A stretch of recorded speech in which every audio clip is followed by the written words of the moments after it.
for a quick Devar Torah, where one of the questions come up is, what's bothering Balak?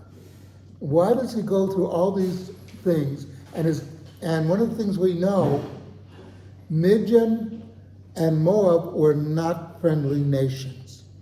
That Balak would make an agreement with Moab, with Midian, tells you that he's getting desperate.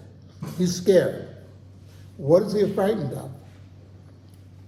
And you have to understand that in Balak's mind, everything is a zero-sum game. If Israel succeeds, he will fail. He doesn't understand the concept that if you work together, you'll both get what you want, and it's win-win. To him, it's either win-lose. Sounds familiar. Yes, sounds very familiar about what's going on in some places in the world today. It's also the basis of a very bad economic plan that is adopted by a lot of people. But the point I'm making is he's really scared, but he also recognizes something. He says, you know what makes the Jews powerful is the Torah. God is helping make them about, because they're on a high spiritual level.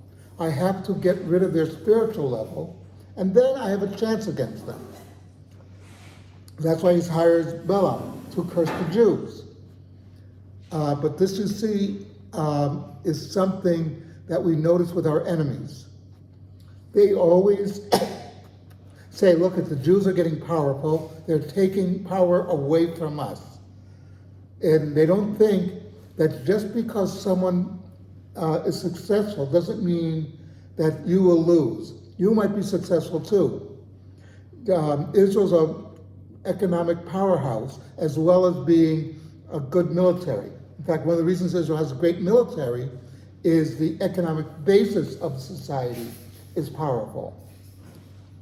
And a few Arab countries have recognized this. Most the Abraham Accords, they're based on the concept that if Israel and a lot of the Arab nations work together, it's good for everybody.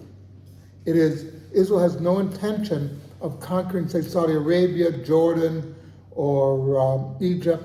Once they recognize this, they say, oh yeah, we can work together and become more powerfully economically.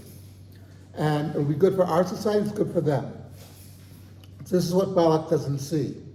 He thinks that, it's either it's me or them, and I have to drag them down spiritually. Not make them evil per se, but they're just like us, okay? Make them equal to us in spirituality. And that's the basis of all of his actions. And it's the basis of a lot of anti-Semites in the world. So I'll talk more about this tomorrow, but it's, basically the idea is, like I said, Balak is scared, and he makes an agreement with a nation he normally wouldn't because he's afraid of the spirituality of the Jewish people. Something to think about.